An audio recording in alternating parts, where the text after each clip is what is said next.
Hello दोस्तों, मैं हूँ राज। दोस्तों, हम लोग डीआई और स्टैटिक का एक वीडियो सीरीज स्टार्ट कर रहे हैं। इस सीरीज के माध्यम से हम लोग डीआई और स्टैटिक्स को पूरा पढ़ेंगे, साथ ही साथ प्रीवियस ईयर क्वेश्चन को भी सॉल्व करेंगे। तो दोस्तों, इस वीडियो में हम लोग डीआई और स्टैटिक का सिलेबस को देखेंगे और साथ ही साथ प्रीवियस ईयर का ट्रेंड देखेंगे कि किस तरह से प्रश्न पूछा जाता है, और साथ ही साथ देखेंगे नया पैटर्न क्या है, अब नया तरीका से कैसे प्रश्न पूछा जाएगा। तो दोस्तों, आइए देखते हैं बीपीएससी मेंस का सिलेबस को। बीपीएससी मेंस का मेंस 900 अंक का होता है, जिसमें से कि GS1 300 अंक का, GS2 300 अंक का और ऐसे 300 अंक का होता है। 100 मार्क्स का हिंदी जो कि क्वालिफाइंग होगा और 100 मार्क्स का ऑप्शनल होगा, ये भी क्वालिफाइंग रहेगा। जैसे कि GS1 है, GS1 300 अंक का है। इनमें से हिस्ट्री होगा, करंट अफेयर्स रहेगा और डीआई और स्टैटिक्स रहेगा, यानी डीआई स्टैटिक्स GS1 पेपर में आता है। हिस्ट्री 3 प्रश्न हम लोग को बनाना होता है 38 मार्क का, यानी कि टोटल 114 मार्क्स का हो जाएगा हिस्ट्री। और इसी प्रकार करंट अफेयर्स भी 114 मार्क्स का होगा। और डीआई और स्टैटिक्स 36 मार्क्स का 2 प्रश्न आएगा, यानी कि 36 दूना 72 मार्क्स का रहेगा डीआई और स्टैटिक्स। अब तक यानी कि 67वीं बीपीएससी मेंस तक जो प्रश्न पूछा जाता था, उनमें से 4 प्रश्न दिया जाता था GS1 में, जिनमें से कि हम लोग को 2 प्रश्न सॉल्व करना पड़ता था। कोई 2 चूज करके 4 में से सॉल्व करना होता था। लेकिन अब जो है 2023 से, यानी कि 68वीं बीपीएससी से थोड़ा सा चेंज किया है कि जैसे कि 7वां नंबर प्रश्न ऐसे रहेगा और 8वां नंबर रहेगा। इनमें से एक प्रश्न देगा और करके दूसरा प्रश्न देगा, यानी कि इसी दोनों में से आपको एक चूज करना है। पहले 4 में से कोई 2 चूज करते थे, अब 2 में से कोई एक चूज करना है यहाँ पे। और वैसे ही 8वां नंबर प्रश्न में भी 2 में से कोई एक प्रश्न चूज करना है। तो बस ये थोड़ा सा बेसिक अंतर यहाँ पे किया गया है। और साथ ही साथ देखिए, अब हम लोग देखते हैं विगत वर्षों के प्रश्न का विश्लेषण, यानी कि हर वर्ष किस तरह से प्रश्न और कहाँ कहाँ से प्रश्न पूछा जाता है।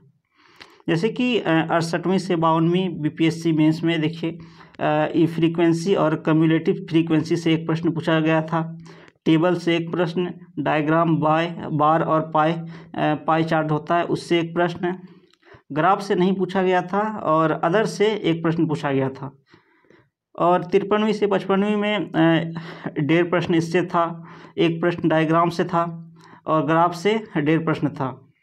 इसी प्रकार से इसमें सारा लिखा हुआ है, आप एक बार वीडियो पॉज करके इसको देख सकते हैं। इससे 63वीं है, 64वीं है, यानी कि एक एक प्रश्न टेबल से पूछा गया है। इसमें डायग्राम में भी एक एक प्रश्न ऐसे पूछा गया है, और ग्राफ में 2-2 प्रश्न हर बार पूछा गया है।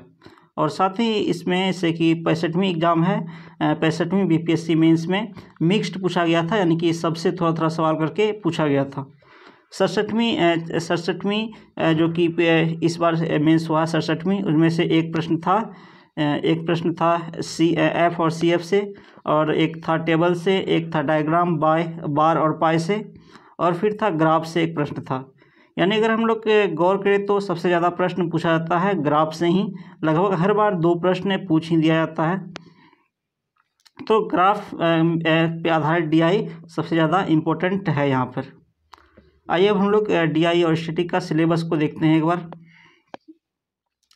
इसका सिलेबस में जैसे कि मैथ से रिलेटेड 4 टॉपिक आ जाता है। एक है परसेंटेज यानी प्रतिशत, और दूसरा है एवरेज औसत, तीसरा है प्रॉफिट एंड लॉस यानी लाभ हानि, और चौथा है रेशियो एंड प्रोपोर्शनल यानी अनुपात तथा समानुपात।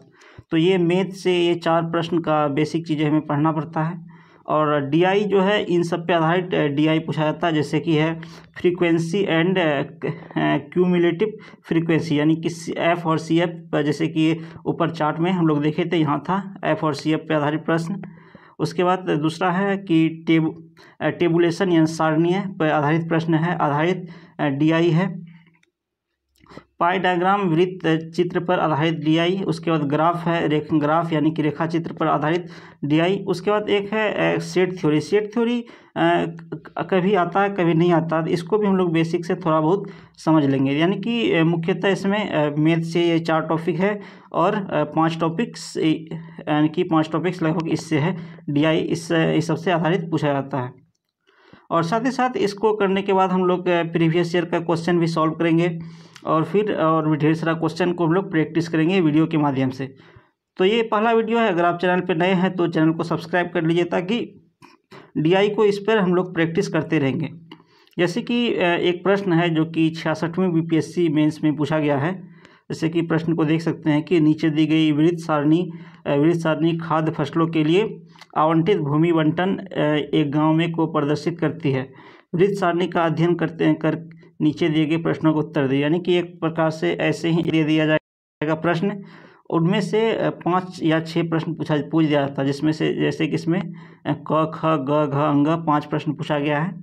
तो इस यानी कि टोटल ये एक प्रश्न हो गया है, पाँचों मिलाकर के एक प्रश्न हो गया। इनमें से 36 मार्क्स मिलेगा हमें सॉल्व करने पर। तो एक प्रश्न ये हो गया। इसी प्रकार से वृत्त चार्ट दिया रहेगा, इसी को हम लोग एक एक प्रश्न को सॉल्व करना है, पाँचों को सॉल्व करना है। इसी प्रकार से 2 प्रश्न को हम लोग को बनाना है।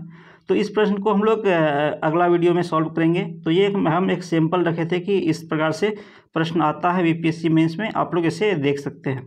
तो दोस्तों, अगर आप चैनल पे नए हैं तो आप चैनल को सब्सक्राइब कर लीजिए। मिलते हैं अगले वीडियो में, तब तक के लिए शुक्रिया, धन्यवाद।